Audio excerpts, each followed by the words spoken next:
Coucou Sophie, Salut Vinny, comment vas-tu? ça va, merci et toi? Je vais très bien.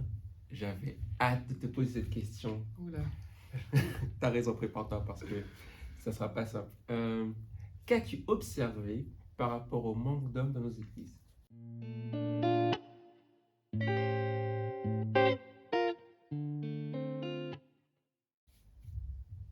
ce que j'ai observé,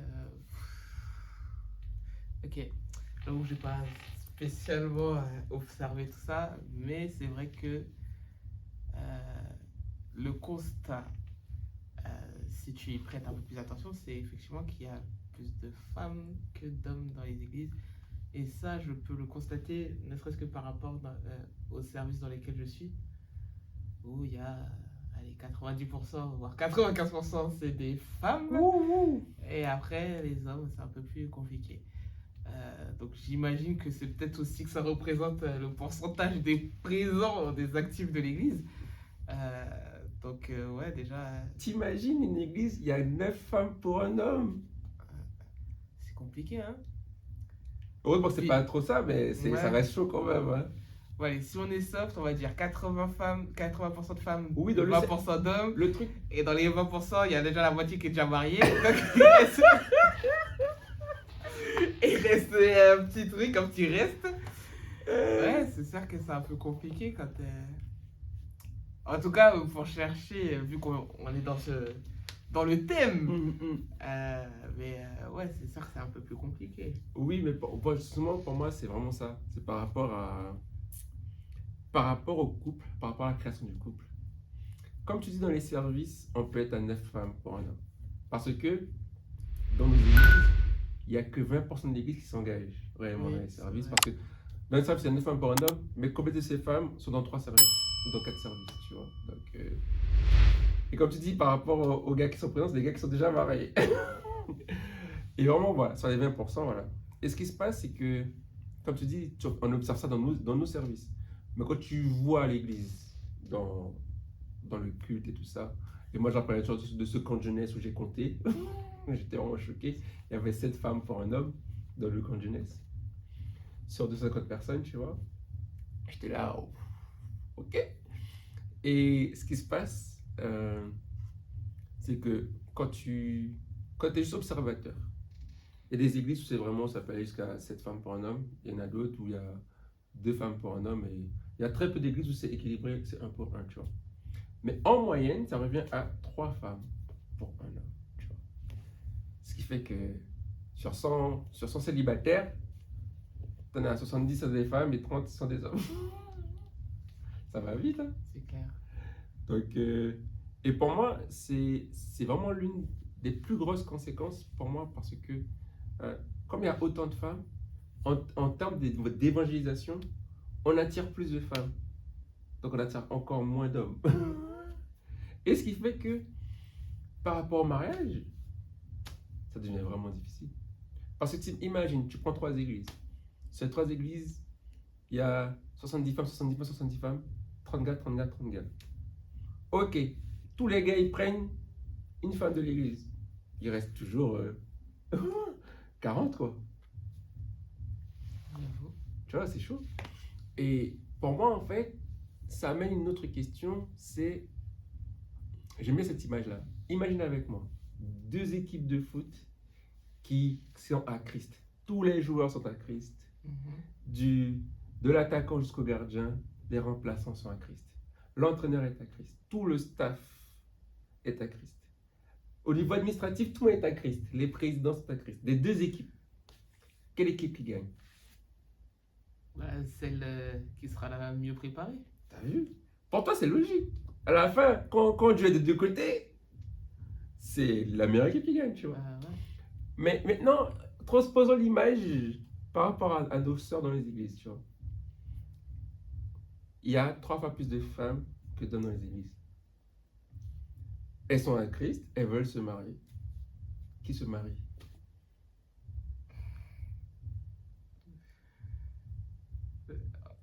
La réponse aurait été. La réponse la plus facile, c'est celle qui aura prié le plus fort. Et t'as vu, là, c'est celle qui a pris le plus fort, c'est pas la mieux préparée, tu vois. Ouais. La réponse, c'est comme l'équipe de foot, c'est la mieux préparée. Est-ce que tu vois Non, le- c'est vrai, c'est vrai. Et ça, moi, c'est ce qui me touche par rapport à nos sœurs, hein. C'est qu'elles n'ont pas conscience de ça. C'est qu'elles n'ont pas conscience que juste prier, juste attendre les miracles, c'est pas une stratégie finalement. C'est pas là où Dieu nous attend. Parce que si c'était que ça, on n'aurait pas évangélisé. On aurait juste à prier et puis Dieu fera le reste. C'est vrai. Tu vois? Et moi, c'est ce qui, moi, j'admets, ça me travaille. Parce que comment je parle aux sœurs pour qu'elles comprennent qu'à un moment, oui, euh, Dieu, il veut ton bien, mais est-ce que ton bien passe par le mariage? C'est pas sûr. Tu vois ce que je veux dire? Et c'est là où mais pourquoi ça se passe pas par le mariage? Bah, après, faut pas. Enfin, ton bonheur, oui, il va pas passer par le mariage. Non, je suis d'accord. Mais est-ce que beaucoup le pensent comme ça? Des femmes que tu connais. Oui, en tout cas, dans mon entourage, oui, elle pense pareil. C'est que c'est pas la finalité en mode comme si, genre, c'est un jeu vidéo là, et puis le niveau final, c'est le mariage en fait. Puis une fois que t'as franchi le niveau, c'est bon, t'as gagné, c'est fini.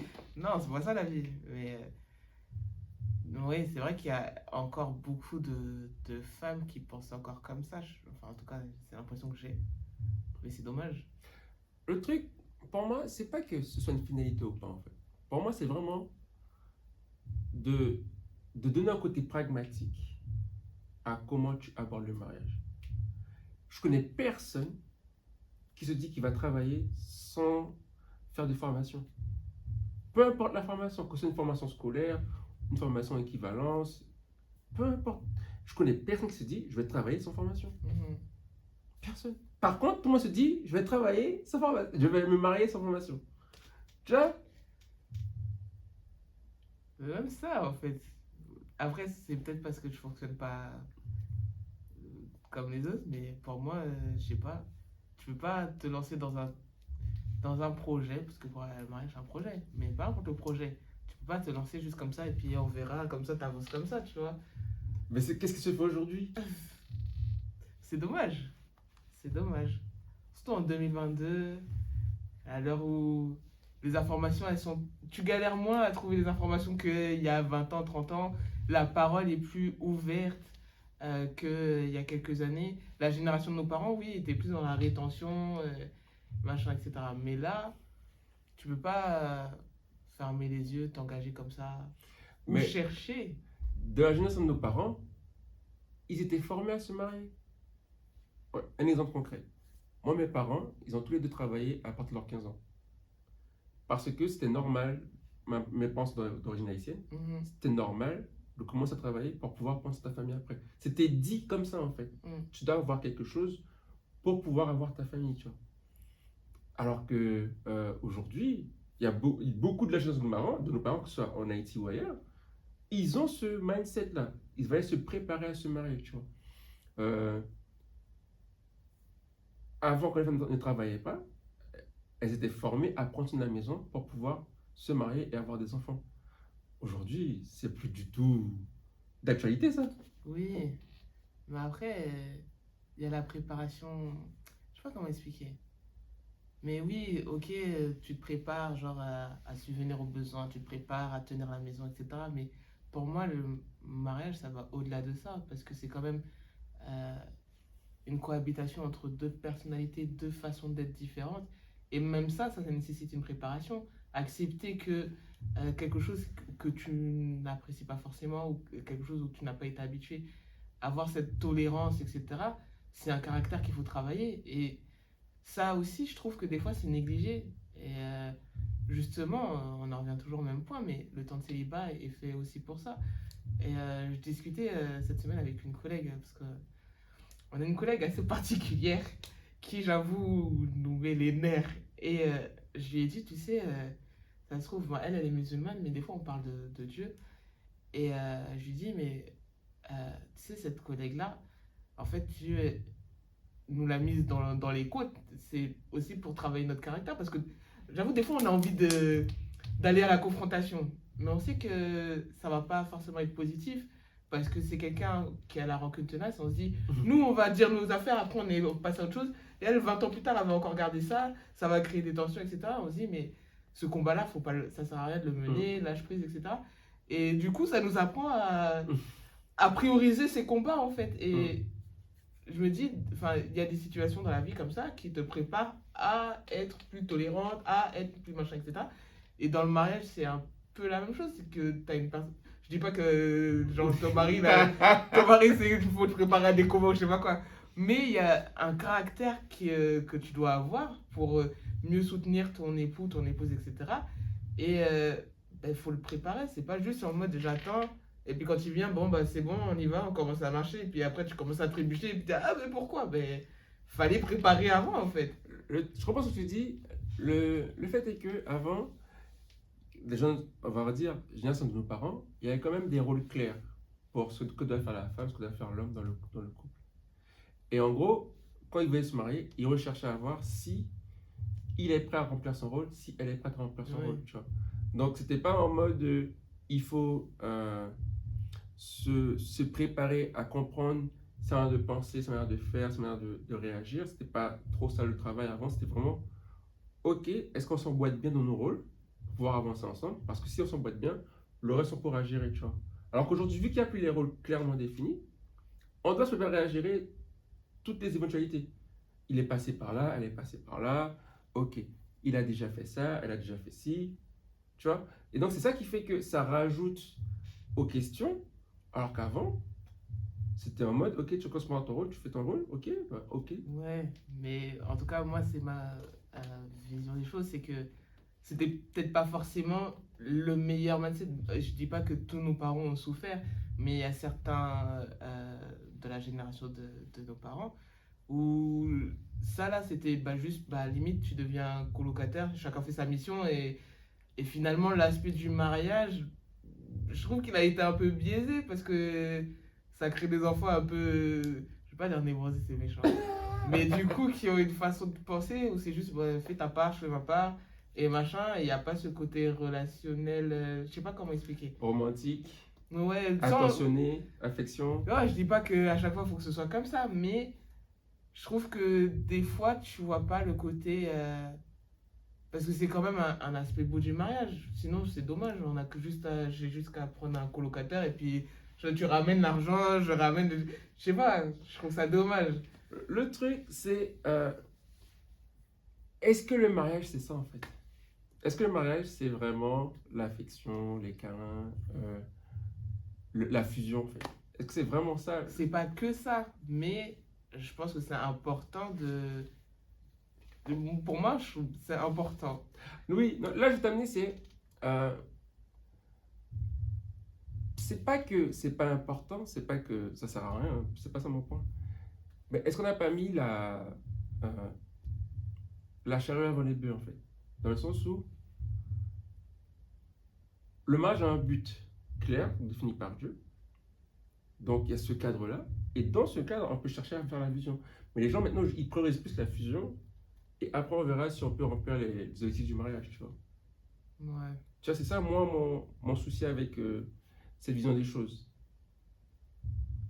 Pour moi, il y a toujours un juste milieu. Mais c'est que, enfin, en tout cas, c'est le constat que j'ai fait au regard de ce que j'ai pu voir, c'est qu'il y a beaucoup de foyers où c'était juste le mari ramène l'argent, la femme elle s'occupe des enfants et machin, et finalement quand tu vois les parents, tu te dis mais est-ce qu'ils ont été heureux de se marier finalement, ou si c'était juste bah, tu remplis ton rôle, je remplis le mien, donc du coup on va en avant et il manque le truc en fait. Et ça, c'est quoi pour toi, c'est quoi le truc? Ben, le côté relationnel en fait, qui est censé être un couple.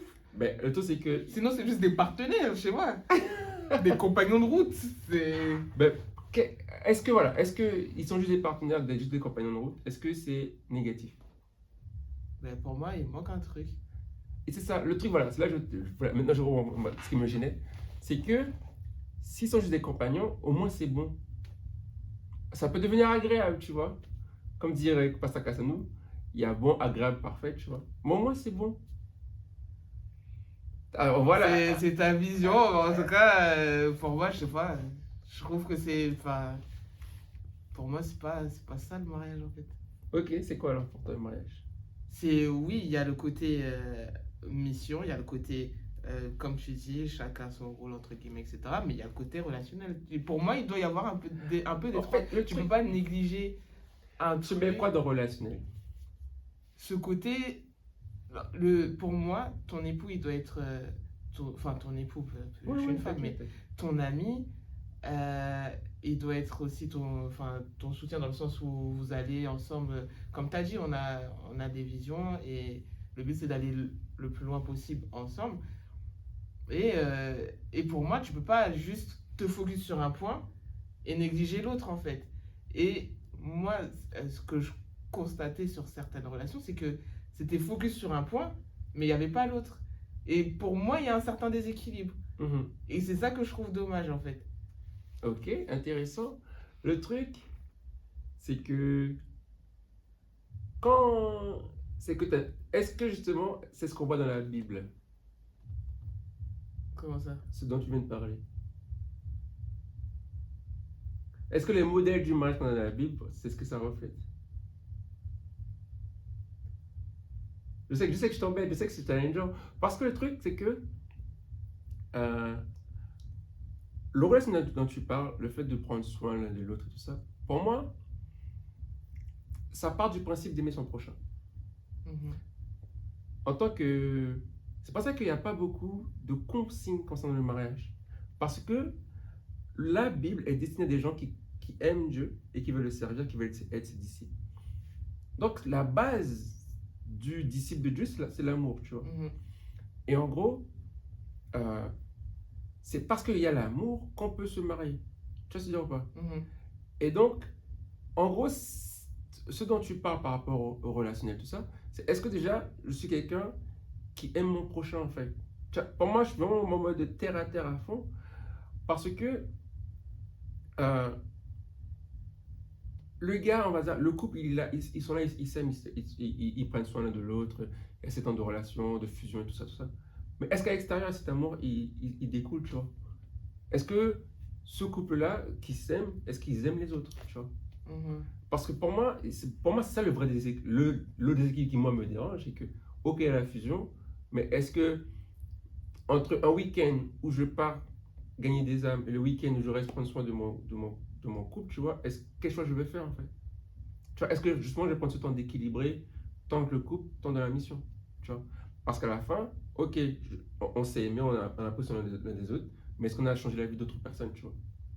Oui, non, ça, il y a pas de débat par rapport à ça, parce que, enfin, après, Hum, encore une fois, c'est pas vision, mais oui, Dieu, il t'a pas placé là juste pour que tu sois là, bisou bisou avec ton époux. C'est que euh, ta mission, c'est quand même de ramener des âmes à lui. Donc, oui, tu vas pas être juste là en mode dans ta bulle avec ton conjoint ou ta conjointe.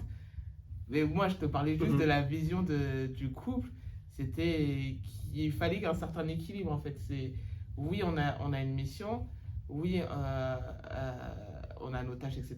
Mais il y a aussi ce côté relationnel. Et pour moi, les trois allaient ensemble. Et c'était pas juste on fait mission, mission, mission, ou on est relationnel, relationnel, relationnel. Et il n'y a pas le reste, tu vois. mhm. C'était juste le faut Ok, doser les ok, trucs. ok, ok, d'accord. Après, tout ça, pour revenir à notre point de départ avec le manque d'hommes, euh, c'est que pour moi, le vrai miracle dont on a besoin, c'est qu'il y ait plus d'hommes dans les églises, tu vois. Mhm. Et, et j'arrive pas à... Pour moi, ce que j'aimerais voir, c'est que les femmes, pour moi, c'est mon avis, c'est que les femmes, justement, euh, puissent motiver leur leader, leur pasteur, à mettre en place des choses pour les hommes. Parce que les groupes de femmes, les retraites, les événements pour les femmes, on les connaît. Mais les groupes des hommes, les retraites pour les hommes et tout ça, pourquoi je dis que ça devrait être une motivation des femmes? Parce que ça bénéficiera aussi à elles, tu vois. Mhm. Ça sera quelque chose qui sera bon pour elles. Le truc, c'est que il y a... Est-ce qu'on va laisser l'orgueil, l'ego des hommes, empêcher, empêcher la bénédiction pour tout le monde, en fait, tu vois. Parce que, vraiment, si on attend que les hommes fassent le truc, on est encore là pour une dizaine d'années, non? C'est vrai. Donc, pour moi, j'aimerais vraiment voir, ça serait mon cœur, c'est que les femmes puissent dire, ok, on se développe, on s'est formé, mais en face de nous, les gars, ils sont pas prêts. Parce que, imaginons prendre 30 femmes, il y a 10 gars en face, tu vois. Mais la vérité, c'est quoi? C'est que sur les 10 gars, il n'y a que 3 gars qui sont prêts. Donc, c'est pas 30 femmes pour 10 gars, c'est 30 femmes pour 3 gars. Tu vois ce que je veux dire? Ouais. Et après, alors que tu vois, une femme qui dit, mais non, il y a un quatrième qui est bien là. Et puis elle arrive, elle va avec lui, après elle est déçue, tu vois. Il n'était pas prêt. Tu vois ce que je veux dire? Donc moi, je préfère dire, ok, les gars, ils ont la tête dure. Ok, ils sont orgueilleux. Il y a l'ego. Ils n'aiment pas se faire aider. Ils n'aiment pas parler et ceci. Mais, est-ce qu'on va les laisser, est-ce qu'on va laisser ces gars-là qui n'ont conscience de rien décider en fait de l'avenir de toute l'église finalement? De toute la communauté église. Parce que les hommes se disent, bon, pas grave. Parce que, franchement, d'un point de vue de gars, il y a des soeurs qui sont prêtes à coucher avec moi, je suis pas marié. Je travaille, je n'ai pas encore envie d'enfant, je suis pas marié, tu vois. Et les gars qui veulent se marier, c'est qu'ils veulent des enfants à un moment, tu vois. Ils savent que le meilleur cadre pour les enfants, c'est la famille. Donc ils vont se marier. Mais tant qu'il n'y a pas cette envie-là, J'avoue. tout se dire, est-ce qu'on va laisser ces gars-là empêcher toute la communauté d'église d'être bénie? Et pourquoi les sœurs? C'est parce qu'aujourd'hui, elles ont la parole. Aujourd'hui, elles peuvent faire la différence. Et moi, c'est ce que j'aimerais voir, c'est que les femmes disent, on va prendre le sujet en main, dans le sens où c'est des hommes qui doivent former des hommes, mais qu'elles poussent ces événements-là, qu'elles poussent ces initiatives-là, qu'elles disent, ok, il n'y a pas encore assez d'initiatives, pasteur, leader, faites quelque chose et tout, et qu'elles sont en mode à rappeler au pasteur, est-ce que tu as mis en place un événement pour les hommes, tu vois? Parce qu'un événement pour les femmes, moi, la plupart des églises, tous les mois ou tous les 2 mois, il y a un truc pour les femmes. Pour les hommes, tu cherches, même la fête des pères. Oh, ça va, dans mon église, les hommes ne sont pas oubliés, donc ils ne devraient pas être frustrés. Oui, mais c'est même pas ça. Est-ce que ça produit, est-ce que l'événement pour les hommes produit que les hommes aillent gagner des hommes, tu vois? Parce qu'à la fin, l'objectif, c'est que des hommes arrivent à Christ. Tu vois? Oui, c'est clair, c'est clair. Est-ce qu'il y a ça qui se passe à la fin, tu vois? En tout cas. On espère, en tout cas. Voilà, en tout cas, c'est mon avis sur ça et c'est une des plus grosses conséquences de l'absence des hommes, c'est que finalement, on n'évangélise pas assez bien. Les femmes, elles grandissent dans l'église, puis après, il y a celles qui peuvent se marier et celles qui ne peuvent pas. Donc, est-ce qu'il y a des chouchous de Dieu ou pas? Tu vois, on pose la question. Est-ce que les femmes elles se préparent, les gars ne se préparent pas, tu vois? Donc, vraiment, est-ce qu'on va laisser les hommes dans leur souffrance empêcher que l'église grandisse et soit bénie? Donc, mesdemoiselles, mesdames, je compte sur vous pour bousculer vos leaders, bousculer vos pasteurs. Allez les embêter comme la femme et le juge inique. Allez les embêter jusqu'à ce qu'il y ait quelque chose à mise en place pour les hommes. Parce que aujourd'hui, il faut faire quelque chose, quoi. Il faut faire quelque chose. Parce que on voit sur Internet des tas de pages, des tas de comptes pour parler aux femmes. Mais où sont les comptes qui parlent aux hommes? Il faut qu'il y ait quelque chose. T'en penses quoi, toi? Oui, non, c'est vrai. Non, Faut pas les oublier quand même. Mais à la fin, c'est à vous que ça bénéficie. C'est pas juste aux gars, c'est aussi pour vous. Moi, je pense vraiment au bien de nos sœurs et de l'église en général. Il nous faut plus d'hommes. Donc voilà. On a échangé, on a eu quelques avis très différents. N'hésitez pas à partager la vidéo et à mettre des commentaires, mettre des j'aime, ça va aimer et tout. Et à venir nous rencontrer tout simplement. C'était DCAM et à la prochaine. Salut.